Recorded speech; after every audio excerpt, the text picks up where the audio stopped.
People, hello, how are we? Hopefully we're all doing well. I'm Tom. Martin Bakole is a problem for any heavyweight. Now, don't get me wrong. I know he's only just beat Anderson. You know what I mean? Also, don't get me wrong. I know people were saying the exact same thing about Joe Joyce. And look what happened to him. But one, I'm not saying he beats any heavyweight. I'm just saying he causes any heavyweights problems.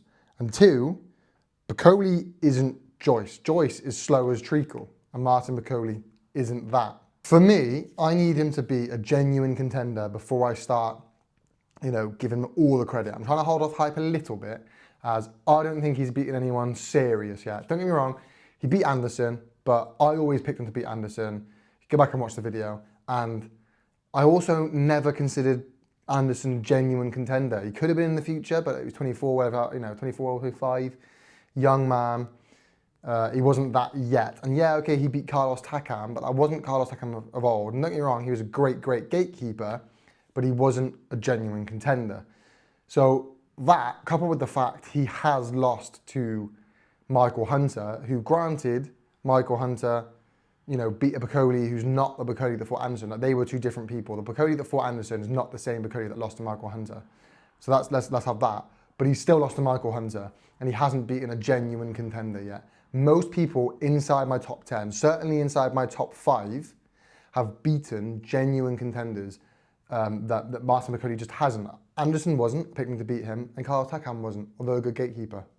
There are a lot of sparring stories around Martin Bakole, and I always try and take those sparring stories, or just any sparring story, with a heavy helping of salt. Not just a pinch, a heavy heap, you know what I mean? A whole bag of salt, because it's sparring, and the fact people are sharing these stories the way Martin Bakole does, I personally really don't like. But to get back to my previous point, look, to me, I think there's been in my opinion, from what I've seen, there's a lot of comparisons, a lot of likings to the likes of Joe Joyce. And the differences are, one, age. Age is a big factor. I think father time and all those hits that Joyce got caught up with him. Martin Bakole doesn't really get those hits. And the difference is, Joe Joyce will walk you down in front of you, just wear you down, absorbing all your punches, and then just get to you. Martin Bakole will walk you down, bobbing and weaving, not getting hit that much, and then just take your head clean off. That's why I predicted him to beat Anderson, because Anderson sometimes gets caught flat-footed. He gets caught flat-footed, his head movement's not really there, never really has been there. So you get caught flat-footed with not great head movement, Bakole will take your head off. And he did. He kind of took his head clean off. With his accuracy and his power punches were dazzling, at points in that fight. You don't see that with Joe Joyce. And Bakole's young. He is getting better. Look at the improvement from the Michael Hunter fight. So I think they're the key differences as to why I think Martin Bakole is the real deal. Joe Joyce wasn't. To be fair to Anderson, Anderson kept getting up. He put up a spirited performance, put up a good fight. And like I say, he did keep getting up. The issue was he had Martin Bakole just walking him down, and he just never seemed to be phased. Anderson showed heart to get up and keep getting up, but the bottom line was the game was over, the fight was done, it was Bakole's. And Bakole kind of stole the show, if we're honest. That performance kind of stole the show. Andy Ruiz versus Jarrell Miller. Jarrell Miller won. I had it 115, 113. I mean, I could see 116, 112. Jarrell Miller won. It wasn't a total robbery. But that was, I don't want to say boring, but lackluster. The Terence Crawford versus Madrimov fight was a great fight that Crawford 100% won, but we expected Crawford to go in there and just have a complete walkover, dominate the whole fight, which he didn't. Now, I think this will age like the Usyk fights at heavyweight. Usyk went up to heavyweight, had a few mediocre performances, people saying he couldn't mix it with the heavyweights, gone to be best heavyweight of this generation. I think it'll be like that. He will go up, of course you struggle with the weight, of course you're going to struggle with the weight. And the difference is, Usyk went up and fought Derek Chisora. Derek Chisora is not Madrimov. Crawford went up and fought a champion in Madrimov, 100 times better than what Usyk did. So I think these will age well, and Crawford will fill out in the weight and will get there, and then we'll look at things differently.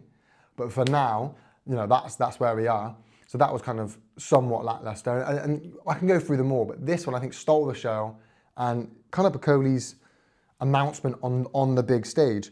I think personally, outside of the top 3, Usyk, AJ, Fury, and potentially number 4 too, Parker, I'd put Bakole in there with anybody else, and I really think that he could put up a good performance, cause problems. And I do think that that's what's going to happen now. I think he's going to get the shot. I think he's going to get that fight now. Personally, I think the next fight for Bakole is going to be Zhang. I think it'll be a Zhang versus Bakole matchup. I have Zhang higher in the rankings. Bakole's a bit down there, but then Zhang is coming off a loss. Bakole's coming up, so it makes sense. Coming off a loss, go down. Coming off a win, you go up. And that's why I think it'd be Zhang versus Bakole. Now, I personally think Zhang has those big clubbing hands that probably hit harder than Bakole. Outside of that, I'd say probably Bakole is better across the board, better head movement, slightly quicker, but not by much. Better stamina, like he's better across the board really, other than maybe a few things like maybe slower hands, but other than that, I don't know. So it's a very, very good matchup, really good fight. I could see going either way. I'd like to see it, I'll be honest with you. I'd like to see it maybe on the December undercard to Fury Usyk. We'll see, but it's a matchup I'd like to see. As for Anderson, look, he can come back. He's only young. He's got plenty of time. He just needs to be matched up well now. It's easy for him to come back.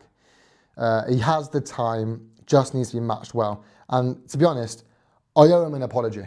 I said his head isn't in the game, but after the will and the heart he showed in that fight, it's got to be.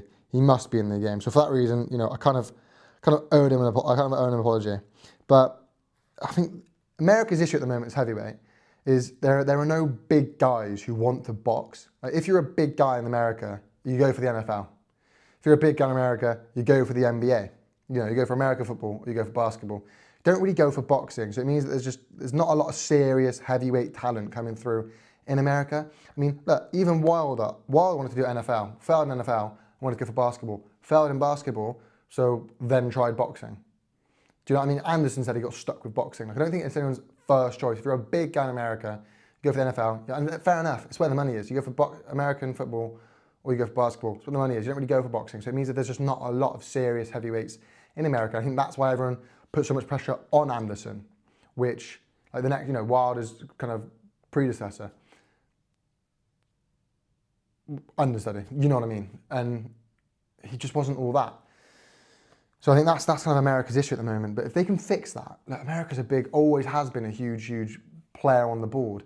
They just, like I say, you're going to go where the money is. You go NFL, you go NBA. It's a shame, but that's America's issue, not Britain's. Bakole won it. Fair play to him. Let me know your thoughts, people, in the comment section down below. Maybe I missed something out. Maybe I didn't. Let me know. Make sure you leave it a like, comment, subscribe. People know how YouTube works. Peace.